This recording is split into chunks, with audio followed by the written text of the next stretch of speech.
জয়গুরু। পরম প্রেমময় শ্রী শ্রী ঠাকুর অনুকূলচন্দ্রের দয়া সম্পর্কে শ্রী হারাধন দত্ত তাঁর রচিত তাঁর অন্তহীন করুণা নিবন্ধে লিখছেন, আমি ত্রিপুরা রাজ্যের আগরতলা শহরে থাকি। ত্রিপুরার একজন সাধারণ নাট্যকর্মী হিসেবেও আমার পরিচিতি আছে। আমি বেশ কয়েকবার ত্রিপুরায় অভিনয় করে শ্রেষ্ঠ শিল্পীর পুরস্কার লাভ করেছি। কিন্তু এগুলি আমার গর্বের বিষয় নয়। আমার গর্ব হলো ঠাকুর। তিনি আমাকে দিয়ে এগুলি করিয়ে নিয়েছেন। এতে আমার কোনো কৃতিত্ব নেই। তাঁর দয়া জীবনে এত পেয়েছি, তাঁরই দু একটা স্মরণীয় ঘটনা তুলে ধরার চেষ্টা করছি। প্রথম ঘটনাটি হলো, ঠাকুরের কাছে মন প্রাণ দিয়ে যদি কিছু চাওয়া যায়, তাহলে তিনি তা মঞ্জুর করেন। তিনি কোনোদিন কাউকে বিমুখ করেন না। এমনি একটা ঘটনা আমার জীবনে ঘটেছিল। সালটা ছিল 2009 সাল। আচার্যদেবের আশীর্বাদে এবং নির্দেশে নিখিল ত্রিপুরা উৎসব হবে বৃহদাকারে স্থানীয় তেলিয়ামুড়া টাউনে। দেওঘর থেকে পূজনীয় সিপাইদা এবং পূজনীয় বিঙ্কিদা আসবেন উৎসবে। সেখানে অতি মনোরম 3টি মন্দিরও হয়েছে। সে মন্দিরগুলিও উৎসবের সঙ্গে উদ্বোধন হবে। আমরা আগরতলার সব গুরু ভাইরা আচার্যদেবের আহ্বানে সাড়া দিয়ে উৎসবের অর্ঘ্য সংগ্রহে বেরিয়ে পড়ি। প্রথম দিনে সবাই আমার বাড়িতে এলেন অর্ঘ্য সংগ্রহ করতে। বৃন্দাবনদা, নন্দন চক্রবর্তীদা, মানিক রায়দা, সন্তোষ ভৌমিকদা এবং তরুণ সাহাদা ছিলেন। মনে পড়ে আমি তাদের 2000 টাকা অর্ঘ্য দিই। তখন তারা সবাই বললেন ইউনিট 5000 টাকা, অতএব আমাকে 5000 টাকাই দিতে হবে। আমি বললাম, ঠিক আছে, 5000 টাকাই দেব। এখন একটু অসুবিধায় আছি, ঠাকুর যদি দয়া করেন উৎসবের আগেই দিয়ে দেব। আমি কিছুদিন হলো চাকুরি থেকে রিটায়ার করে হঠাৎ একটু আর্থিক অসুবিধায় পড়েছি। ওই দিন রাত্রে ঘুমোবার সময় ঠাকুরের কাছে আকুতি ভরে বলছি, ঠাকুর, তোমার উৎসব হবে, আরও 3000 টাকা যাতে দিতে পারি তুমি দয়া করে সুযোগ করে দাও। এই বলে ঘুমিয়ে পড়েছি। পরের দিন 31শে ডিসেম্বর 2008 ঘুম ভেঙে উঠেই দেখি স্থানীয় দৈনিক সংবাদ পত্রিকায় আমার নাম উল্লেখ করে সংবাদ বেরিয়েছে, ত্রিপুরা সরকার এবার নতুন বছরে একজন বিশিষ্ট শিল্পী হিসেবে আমাকে সম্মানিত করবে। 1 জানুয়ারি 2009 আমাকে বিশিষ্ট গুণীজনদের সামনে উপস্থিত করিয়ে আমাকে সংবর্ধনা দিলেন। উপহার স্বরূপ একটি স্মারক, শালের চাদর, ফুলের তোড়া, কিছু বইপত্র এবং একটি সাদা খামের ভিতর কিছু অর্থ। মঞ্চে বসে সাদা খামের মুখটি খুলতেই দেখি 3000 টাকা। তখন আমি ওই সভামঞ্চে বসে বসে ভাবছি, ঠাকুর, তোমার কাছে মাত্র গতকাল রাতে আমি আবেদন করেছি, আজই তুমি এইভাবে আমার আবেদন মঞ্জুর করে দিয়েছ।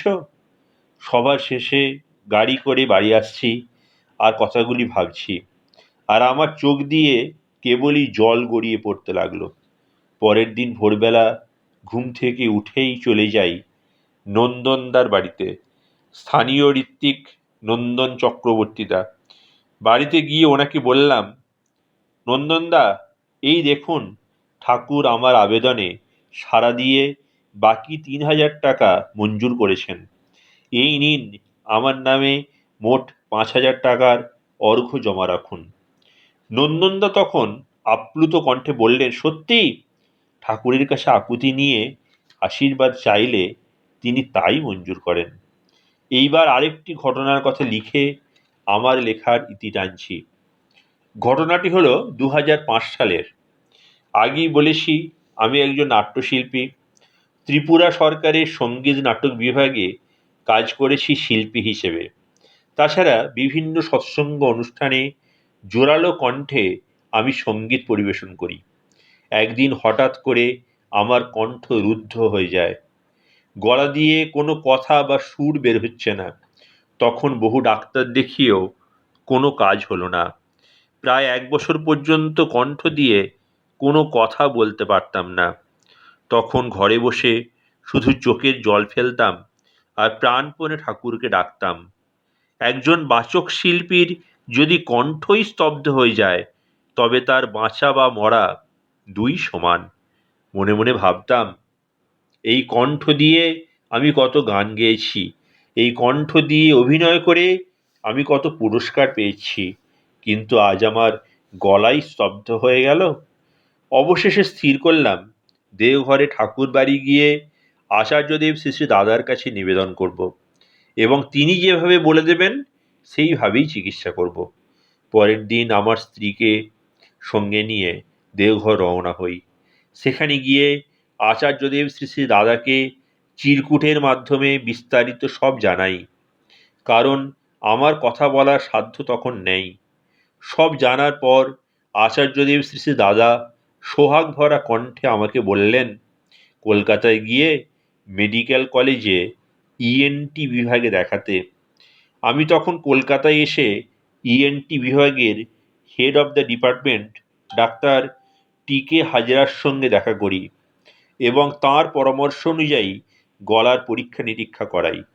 সব কিছু দেখার পর তিনি বললেন, ডান দিকের ভোকাল কর্ডে পেপিলোমা হয়েছে, ওটা শিগগিরই অপারেশন করতে হবে। ঠিক হলো, পরের দিন সন্ধ্যায় অপারেশন হবে। আমিও যথাসময়ে সকালে কিংবার নার্সিংহোমে ভর্তি হয়ে যাই। অপারেশনের সময় আমার স্ত্রী ছাড়া রামপ্রসাদ পাল এবং ত্রিপুরার একজন ডাক্তার চিরঞ্জিত ঘোষ, এরা সকলে ছিলেন। সন্ধ্যায় প্রার্থনা করার পর আমাকে অপারেশন টেবিলে তুলে অজ্ঞান করা হলো। তখন আমি শুধু ঠাকুরকে ডেকেছি। জ্ঞান যখন ফিরল তখন রাত্রি ৩টে। একজন স্পেশাল নার্স রাখা হয়েছিল আমার জন্য।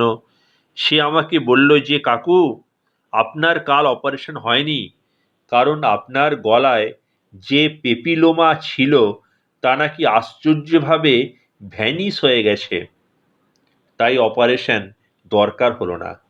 ডাক্তারবাবুরাও এই কথাই বললেন। শুনলাম ডাক্তারবাবুরা প্রায় ১.৫ ঘন্টা সময় ধরে চেষ্টা করেছে, কিন্তু কিছুতেই আর তা খুঁজে পায়নি। সবাই অবাক, এ কি করে সম্ভব? পরে আমাকে অপারেশন টেবিল থেকে নামিয়ে ফেলেছে। পরের দিন কিছু ওষুধপত্র লিখে দিয়ে আমাকে ডাক্তারবাবু ছেড়ে দিয়েছেন। নার্সিংহোমের ২-১ জন নার্স আমাদের গুরু বোন ছিলেন। তারা এসে আমাকে বললেন, এই ঘটনাটি ঘটেছে একমাত্র শ্রী শ্রী দাদার দয়ার ফলেই। এর কয়েকদিন পরেই আমার কণ্ঠে আবার আগের মতো কথা বলার শক্তি এসে গেল। পরের বছর শ্রী শ্রী দাদা যখন শিলংয়ে এসেছিলেন, আমি পুরো ঘটনাটা তাঁর কাছে নিবেদন করতেই তিনি বললেন, ঠাকুরের দয়ায় বেঁচে গেলেন। জয়গুরু।